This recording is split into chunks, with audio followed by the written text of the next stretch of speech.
Eldoria, land of towering mountains and whispering forests. Crystal rivers flowed through emerald valleys reflecting the azure sky. Yet, destiny had grand plans for Eldoria, plans that would be set in motion by a young man named Marcus. Marcus, the blacksmith's son, was born under a sky ablaze with stars. The village elders whispered of ancient prophecies, of a leader destined to rise from humble beginnings. Each day, Marcus toiled in his father's forge, the clang of hammer against metal a constant melody. His muscles grew strong, his hands calloused but sure. For the time had come for the legend of Marcus to be forged, tempered in the fires of adversity and shaped by the hands of fate.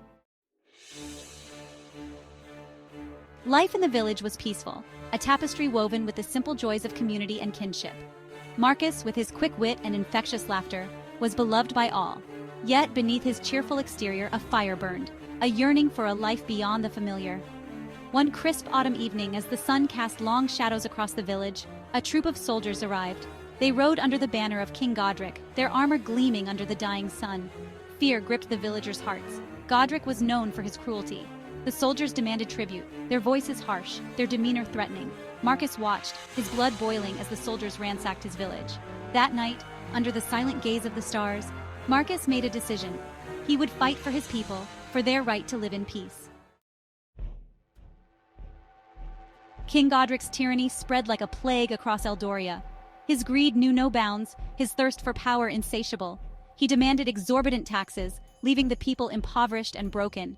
His soldiers roamed the land, meting out punishment with brutal efficiency. Fear became a constant companion, a shadow that darkened every heart. News of the raid on Marcus's village reached the ears of others who suffered under Godric's iron fist. Men and women, their spirits crushed but not broken, saw in Marcus a glimmer of hope. From the depths of despair, a resistance began to form. Farmers sharpened their pitchforks into makeshift spears, their calloused hands gripping the weapons with newfound determination.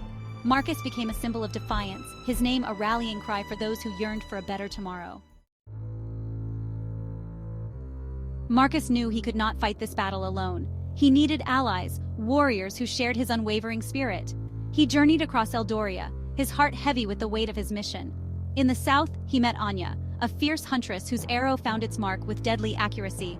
Her loyalty to her people ran deep, her anger at Godric's oppression a force to be reckoned with. To the north, he sought out the wisdom of Eldric, a grizzled warrior who had served under Godric's father.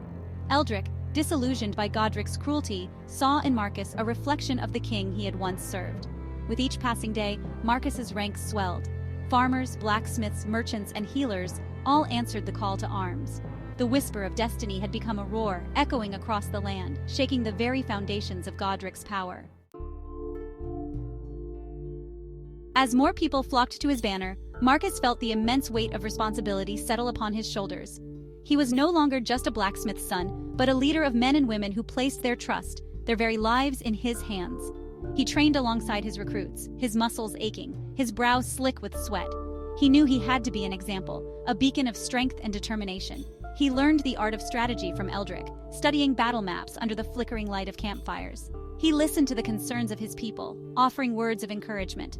There were moments of doubt, fleeting whispers of fear that gnawed at his resolve.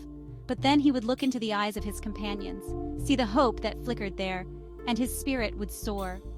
He was their champion, their shield against tyranny, and he would not falter.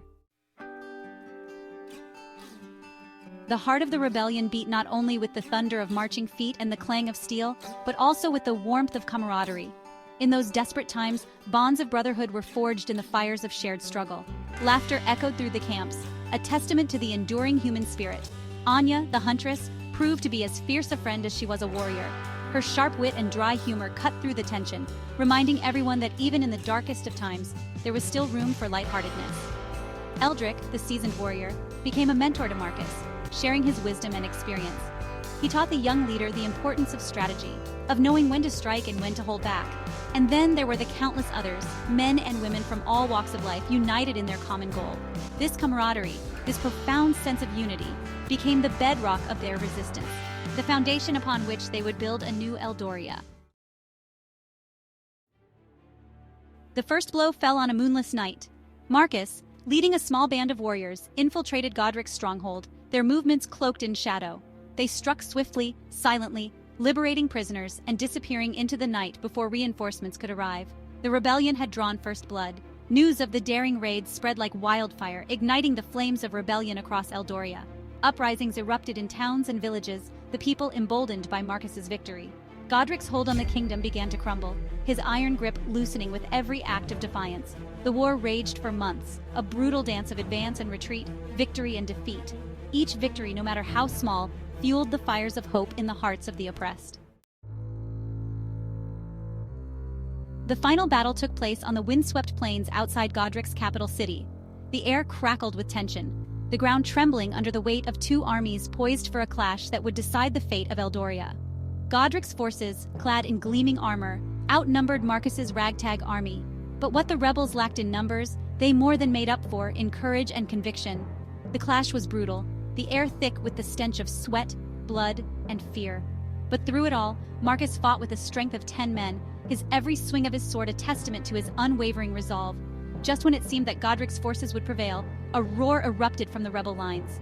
Eldric, his weathered face a mask of determination, led a charge that shattered the enemy's resolve. Godric, his face contorted in rage and fear, met his end at the hands of Marcus.